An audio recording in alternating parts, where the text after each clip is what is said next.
We've set out to overthrow functioning constitutional democracies in over 20 countries.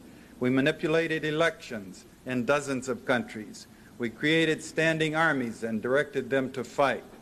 We went after to organize ethnic minorities to encourage them to revolt. The first thing we did in Nicaragua was to go to the Mosquito Indians, who had never gotten along with the other people in Nicaragua very well, and give them more money than they had seen in the entirety of history, and arms and training and rationales and sanctuaries in Honduras, and sent them into Nicaragua to attack, kill, fight, rape, burn, pillage. And this is an insidious thing. Every society is torn with racial conflicts and conflicts with minorities.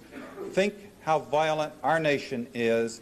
Think what if there were a superpower so big that we didn't dare even flap back or strike back at them, that were coming to our minorities with huge sums of money and arms and training people from our minority groups and sending them into the country to do open acts of violence. How we would rise up and the bloodbath that would ensue.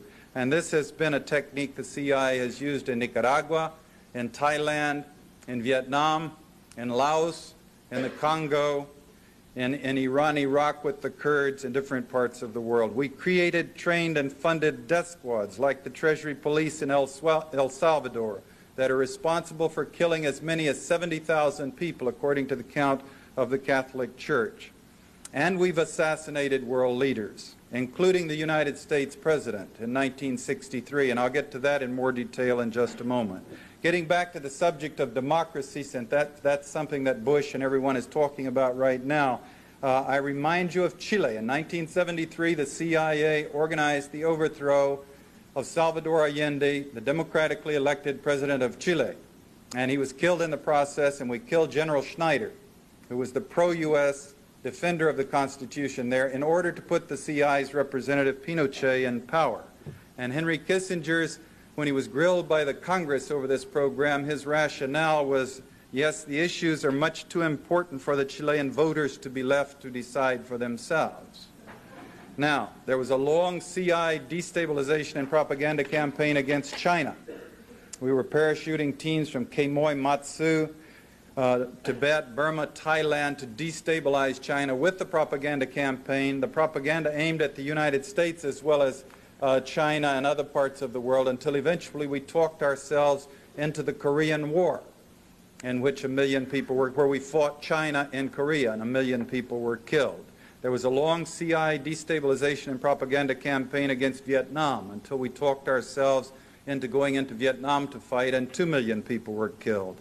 Again, read for yourselves. Read Bill Blum's book, The CIA, A Forgotten History. Read Portrait of a Cold Warrior by Joseph Burkholder Smith, who was a CIA case officer in Southeast Asia. Read Fire in the Lake by Frances Fitzgerald, the daughter of Desmond Fitzgerald, the famous CIA chief of operations of Southeast Asia. Read Deadly Deceits by Ralph McGehee, another case officer who served in Southeast Asia. Read Decent Interval by Frank Snepp, who covered the period of time in Vietnam, 73, 75. He and I were colleagues there at that time. Or if you will, read my own book, In Search of Enemies by Norton, which remains the only insider's detailed account of the inner functionings of a covert action. Or read Washington's War on Nicaragua by Holly Sklar, not written by an insider, but a remarkable detail on the Nicaraguan operation, great detail of how that operation has been run. Trying to come to grips with these CIA activities and these broad numbers, trying to figure out how many people have been killed. You can count it up different ways. You can never be sure how many people are killed in the jungles of Laos or the hills of Nicaragua. But adding them up as best we can, we come up with a figure of 6 million people killed, minimum figure. It has to be more than that.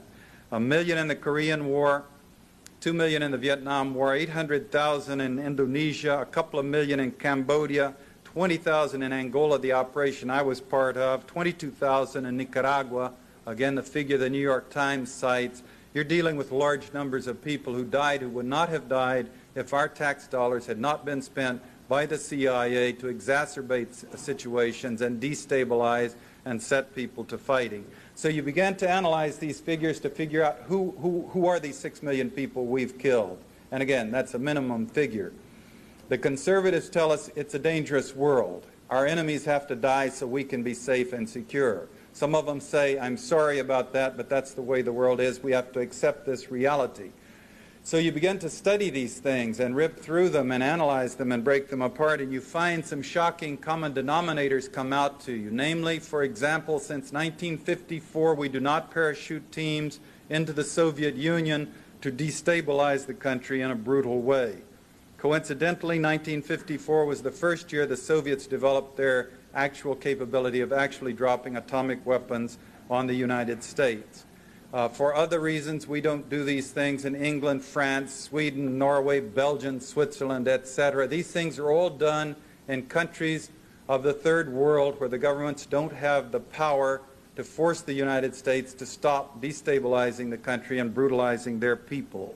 These 6 million people killed are people of the Mitumba Mountains of the Congo and the jungles of Southeast Asia and the hills of northern Nicaragua. Conspicuously, they're people who don't have ICBMs or armies or navies. They don't have any capability of doing physical hurt to the United States. The 22,000 killed in Nicaragua, for example, they're conspicuously not Russians. They're not Cuban soldiers or advisors. They're not even percentage-wise mostly Sandinistas. They're mostly rag-poor peasants, including a high percentage of women and children. Communists?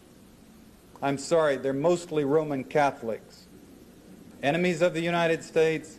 I can't give you that one either, because we have all these witnesses who've gone down to live in their villages with them, and they invariably come back to testify that the Nicaraguans are the warmest people on the face of the earth, and they love people from the United States, and they simply cannot understand why we would want, our leaders would want to rationalize spending $1 billion on a contraforce to go into their villages, to kill them and mutilate them while their families are forced to watch.